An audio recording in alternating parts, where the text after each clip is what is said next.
Halo teman-teman, pada kesempatan kali ini saya akan memberikan tips ya. Jadi ini ada servisan Redmi 7A dengan keluhannya layarnya tidak bisa disentuh ya. Jadi layarnya tidak bisa disentuh itu seperti ini. Kemudian langkah pertama yang kita lakukan adalah cukup mudah dan simpel. Ada dua langkah ya. Yang pertama kita coba dulu berhasil atau tidak. Oke, langsung saja kita tekan tombol powernya itu selama 30 detik minimal sampai dia merestart sendiri. Langsung saja kita tunggu sampai dia nyala logo Redmi nya. Jadi ini Redmi 7A ya. Ya kita nunggu dulu. Jadi keluhannya katanya kena air, tapi saya tidak tahu kena airnya bagaimana. Yang jelas dari yang punya mengeluhkan bahwa ini terkena percikan air, tapi tidak tahu bagaimana ya.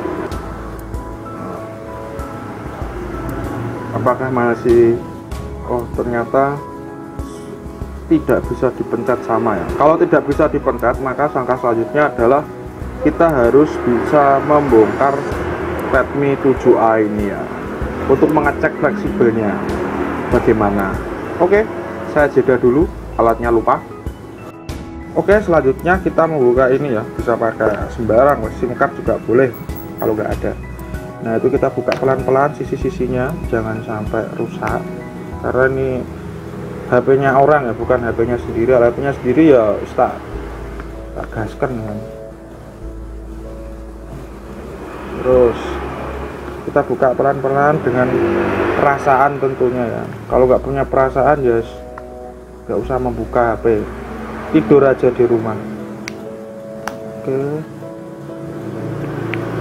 kita buka peran-peran di sini karena ini baru masih swagel mati.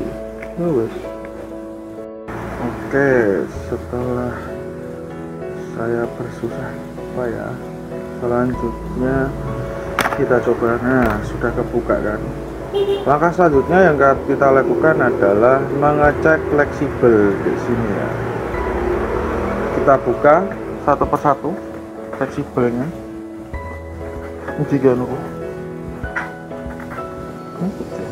Kita buka fleksibelnya satu persatu.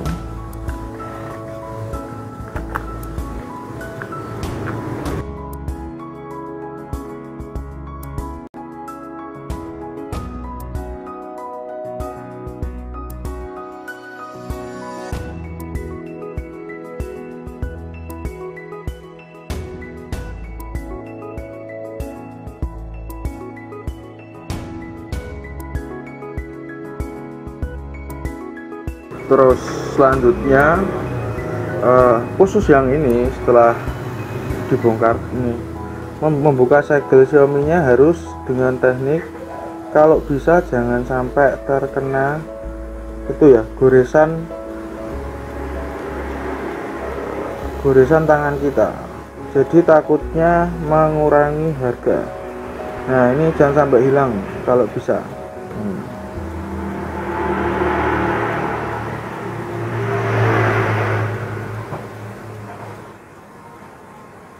Kalau bisa segelnya sebisa mungkin jangan sampai hilang ya.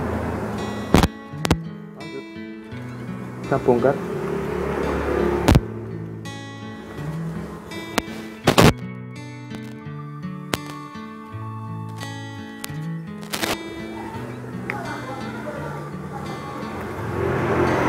Kemudian setelah semua terbuka, jangan lupa untuk hal yang pertama dilakukan adalah membuka fleksibel, mematikan kabel power maksud saya, itu agar tidak konslet. Kalau misalnya kita mau nyabut LCD terlebih dahulu, yang dikhawatirkan adalah terjadi konsleting. Mana sih anuku?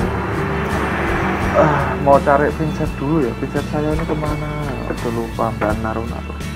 Oke, kemudian kita lepas power dari baterainya terutama ya. Ini hati-hati kita lepas. Kemudian kalau sudah kita lepas, otomatis kan power sudah mati. Kemudian kita buka LCD-nya. Nah, ini LCD-nya, ini jari serangnya. Nah, ketika sudah terbuka semua, langkah selanjutnya adalah memasangnya kembali pelan-pelan. Memasangnya kembali pelan-pelan. Kemudian dipasang dengan perasaan. Habis itu terakhir baterai. Tujuannya kenapa harus begini, untuk menghindari kalau misalnya ya terjadi apa-apa ya. Jadi power itu mesti harus dimatikan terlebih dahulu sebelum mengotak-atik komponen lainnya. Oke, kita coba tes. Kita nyalakan dengan tombol power.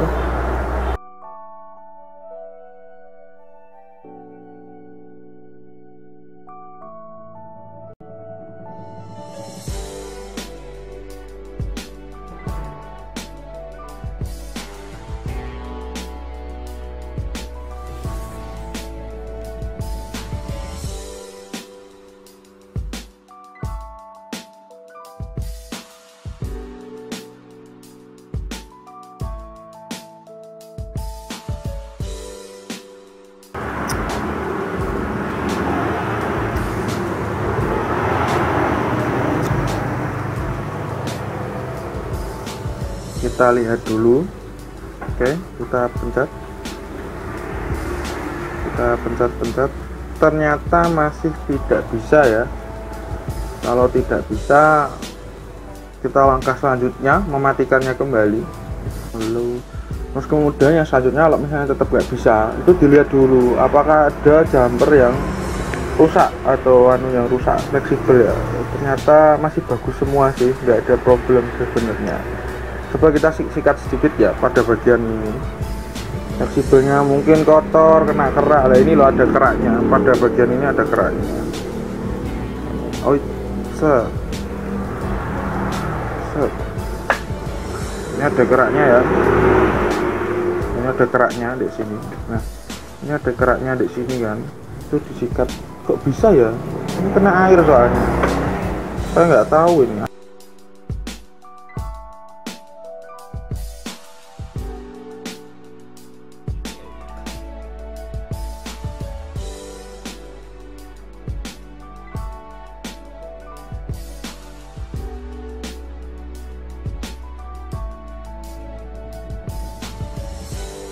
Juga oke. Setelah semua terpasang rapi dan kita nyalakan kembali, apakah masih sama? Kita tunggu saja.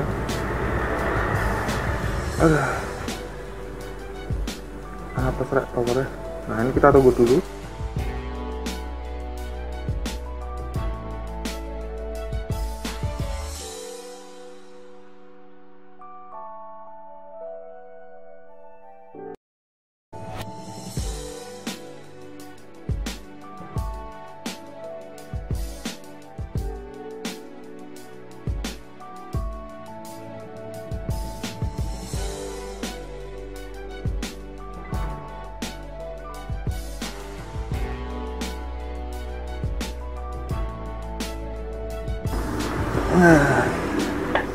Ini yang punya harap-harap cemas bisa, yang nyerpis pusing kepalanya.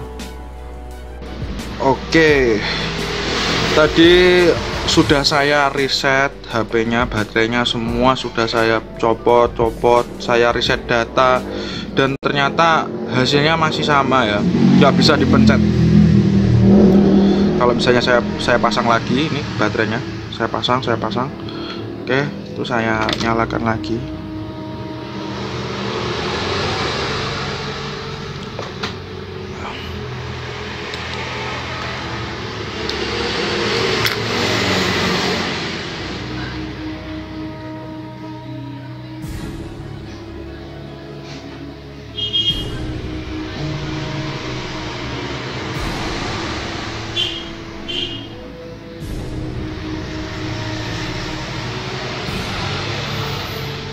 Kita tunggu dulu sampai dia booting.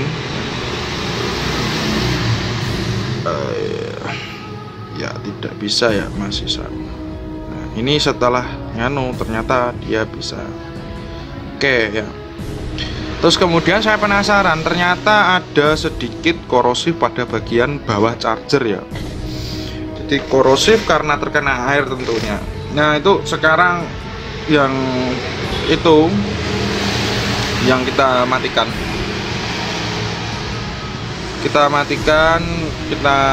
Ini yang punya itu ngelok ya, jadi ngelok nggak bisa.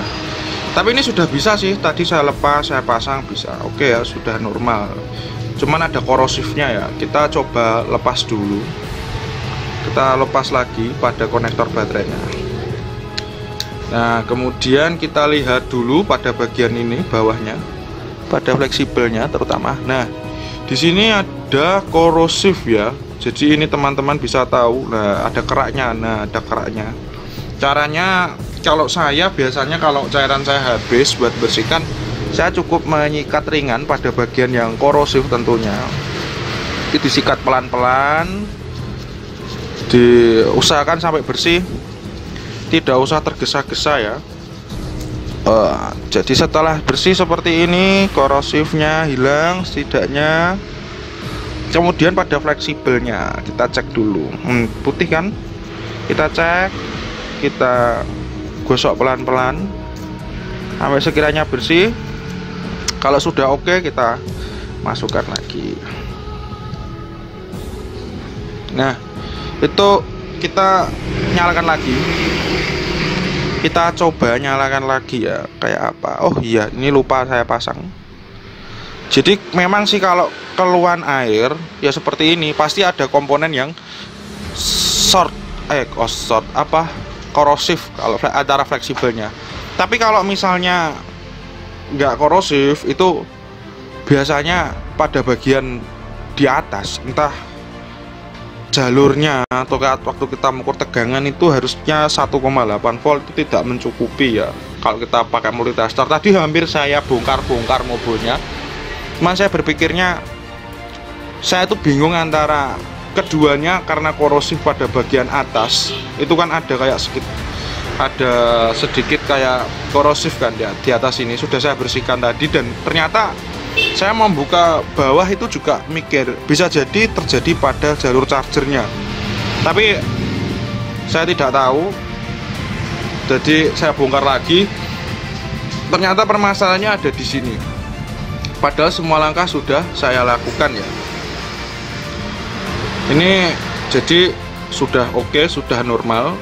Jadi untuk keluhan Redmi 7 kalau terkena air, hal yang bisa dilakukan adalah mengecek pada bagian fleksibelnya ya. Oke, itu saja yang bisa saya bagikan. Jadi channel ini saya bangun sengaja untuk mereview barang murah. Kalau misalnya ada servisan, saya mood ya, saya bikin video. Kalau nggak mood ya nggak usah bikin video. Gitu saja. Sekian, terima kasih. Semoga kalian jangan lupa Semoga kalian menyukai channel ini. Jangan lupa untuk subscribe agar selalu membangun dan berkembang. Terima kasih semuanya. Salam sehat selalu. Jangan lupa pakai jarak dan pakai masker. Oke, terima kasih.